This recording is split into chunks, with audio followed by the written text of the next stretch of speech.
जय गजानन श्री गणेश। स्वागत है आप सभी का इस YouTube चैनल में। अगर आप सभी नए हैं तो कृपया श्री गणेश से जुड़ी सभी जानकारियों को प्राप्त करने हेतु उनके तत्वबोध हेतु इस चैनल को सब्सक्राइब अवश्य करें। आज हम गणेश पुराण के आगे के अध्यायों पर प्रकाश डालने वाले हैं। गणेश पुराण का 41वां अध्याय इस प्रकार है। व्यास जी ने कहा कि हे पितामह ब्रह्मा, तदंतर क्या हुआ? तब ब्रह्मदेव ने कहा कि देवों की प्रार्थना सुनकर श्री गणेश ने देवताओं को कष्ट मुक्त करने के उद्देश्य से ब्राह्मण का वेश बनाकर त्रिपुरासुर को दिग्भ्रष्ट करने और मतिभ्रम उत्पन्न करने के उद्देश्य से त्रिपुरासुर के समक्ष प्रकट हो गए। और वह एक ब्राह्मण बालक को आया हुआ देखकर त्रिपुरासुर ने उसे आसन प्रदान किया और उसका परिचय पूछा। तब ब्राह्मण रूपधारी श्री गणेश ने उससे अपना नाम कलाधर बताया। तब त्रिपुरासुर ने कहा कि तुम्हारा नाम ही बस कलाधर है या तुम कोई कला भी जानते हो? तब उस बालक ने कहा कि अवश्य मैं आपके इस लोहे, सोने और चांदी से बने इस महल को एक तीर पर एक साथ स्थित कर देता हूँ, जिससे आप जब चाहें अपने मन की इच्छा से महल सहित कहीं भी आ एवं जा सकते हैं। उस बालक के द्वारा किए गए इस प्रकार की इंद्रजाल एवं चमत्कार को देखकर प्रसन्न त्रिपुरासुर ने उस बालक से कहा कि हे कलाधर, हम तुम्हारे इस दिव्य चमत्कार से अत्यधिक प्रसन्न हो गए हैं। मांगो, क्या चाहते हो? मैं तुम्हें अपना प्राण भी दे सकता हूँ। मांगो। तब उस कलाधर नामक ब्राह्मण के वेशधारी विनायक ने कहा कि जब मैं भ्रमण कर रहा था तब मैंने कैलाश में श्री गणेश की एक अद्भुत रत्न जड़ित मूर्ति को देखा, जिसकी पूजा भगवान शिव स्वयं किया करते हैं, और उसी मूर्ति में मेरा मन आसक्त हो गया है। यदि आप प्रसन्न हों तो कृपया वह मूर्ति मुझे लाकर देने की कष्ट करें। इस प्रकार गणेश पुराण के उपासना खंड का 41वां अध्याय संपूर्ण हुआ। गणेश पुराण का 42वां अध्याय इस प्रकार है। व्यास जी ने पूछा कि ब्रह्मदेव, उस त्रिपुरासुर ने किस प्रकार उस प्रतिमा को कलाधर को लाकर दिया, यह प्रसंग आप मुझे बताने की कृपा करें। तब ब्रह्मदेव ने कहा कि हे व्यास, इसके पश्चात त्रिपुरासुर ने अपने 2 दूतों को मंदरांचल पर्वत पर जाकर शिव से उस मूर्ति को त्रिपुरासुर को प्रदान करने की विनती करने का प्रस्ताव भेजा और कहा कि यदि शिव ना माने तो बलपूर्वक उस दिव्य मूर्ति को छीन कर ले आना। इस प्रकार दूतों ने मंदरांचल पर्वत में जाकर यह सारी बातें भगवान शिव से कहा कि आप उस मूर्ति को हमें हमारे स्वामी त्रिपुरासुर को दे दें, अन्यथा हम बलपूर्वक उस मूर्ति को आपसे छीन लेंगे। तब भगवान शिव को क्रोध आने लगा। तब उन्होंने कहा कि अगर तुम दूत न होते तो मैं तुम्हें कामदेव की भांति अभी तुम्हें भस्म कर देता।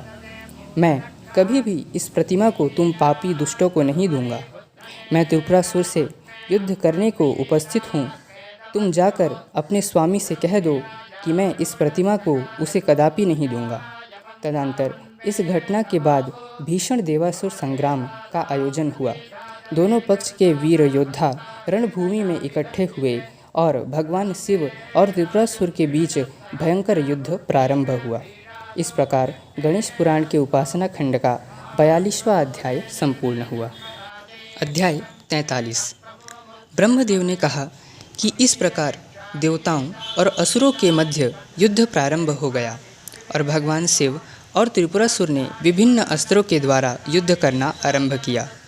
तब कुछ समय युद्ध करने के बाद त्रिपुरासुर ने अपनी आसुरी शक्ति का प्रयोग कर एक विशालकाय असुर को उत्पन्न किया और उस विशाल शरीर वाले राक्षस ने सभी देवताओं का भक्षण करना आरंभ किया। उस विशाल शरीर वाले असुर ने भयभीत होकर सभी देवता भागने लगे। भगवान शिव सहित कुछ समय के लिए वे सभी गुफा के अंदर जाकर छिप गए और आगे की रणनीति बनाने लगे। उधर अवसर प्राप्त कर त्रिपुरासुर ने शिव द्वारा पूजित उस दिव्य गणेश मूर्ति को खोजते हुए मंदरांचल पर्वत पर जाना निश्चय किया और उसने वहां देवी पार्वती को देखा और उनका हरण करने का प्रयास किया, किंतु असफल रहा। और उससे बचकर देवी पार्वती अपने पिता हिमावन के पास चली गई। उस असुर से भयभीत उन देवी पार्वती को उनके पिता हिमावन ने उन्हें हिमालय पर्वत के गुफाओं में छिपा दिया।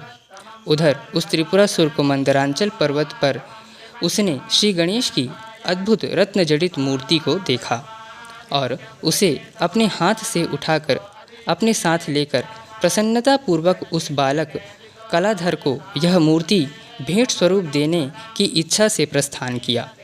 तभी वह दिव्य मूर्ति उस त्रिपुरासुर के हाथ से अदृश्य हो गई और मूर्ति के अंतर ध्यान होने के कारण त्रिपुरासुर अत्यधिक क्षुब्ध एवं दुखी हुआ। इस प्रकार गणेश पुराण के उपासना खंड का 43वां अध्याय संपूर्ण हुआ। 44वां अध्याय इस प्रकार है।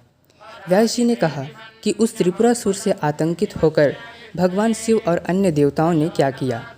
ब्रह्मदेव ने कहा कि इसके पश्चात भगवान शिव और अन्य देवों के कुशल क्षेम जानने की इच्छा से मुनिवर नारद मंदरांचल पर्वत पर गए। उन्हें देखकर सभी देव प्रसन्न हो गए। तब भगवान शिव ने नारद मुनि का विविध प्रकार से स्वागत किया और इस संकट से उबारने का उपाय पूछते हुए शिव ने कहा कि हे देवर्षि, आप तो सर्वज्ञाता हैं, कृपया त्रिपुरासुर रूपी इस संकट से निकलने का उपाय बताएं। तब सर्वज्ञाता नारद मुनि ने कहा कि हे प्रभु, आप तो ज्ञानियों के भी ज्ञानी हैं, आप जगत गुरु हैं, आपसे इस प्रकार की गलती कैसे हो गई। आपने त्रिपुरासुर के युद्ध करने के प्रस्थान करने के पूर्व जगकर्ता, सर्वकर्ता, निराकार ओंकार परब्रह्म भगवान श्री महागणपति का पूजन नहीं किया। यही कारण है कि आप पराजित हुए। आखिर उस त्रिपुरासुर को वरदान उन्हीं श्री महागणपति ने ही दिया है, जिसके कारण वह असुर आज इतना शक्ति संपन्न हुआ है। तब नारद मुनि के परामर्श को सुनकर भगवान शिव महागणपति को प्रसन्न करने के लिए वर्षों तक कठिन तप किया करते हैं और उनकी इस तप से प्रसन्न होकर वह दया निधान निराकार परब्रह्म नरकुंजर रूप धारण कर भगवान शिव के समक्ष प्रकट हुए और वर मांगने को कहा। तब श्री गणेश के इस अद्भुत स्वरूप को देखकर प्रसन्नचित्त भगवान शिव ने महागणपति की स्तुति करना आरंभ किया। तब गजानन ने प्रसन्न होकर भगवान शिव से वर मांगने को कहा। इस प्रकार गणेश पुराण का 44वां अध्याय संपूर्ण हुआ। यह चैनल आप सभी को श्री गणेश के विषय में जानकारी, उनके तत्व का ज्ञान प्रदान कर रहा है। अगर आपको इस चैनल में दी गई जानकारियाँ पसंद आती हैं तो कृपया इस चैनल को सब्सक्राइब करें, लाइक, शेयर एवं कमेंट अवश्य करें। तब तक के लिए जय गजानन, श्री गणेश।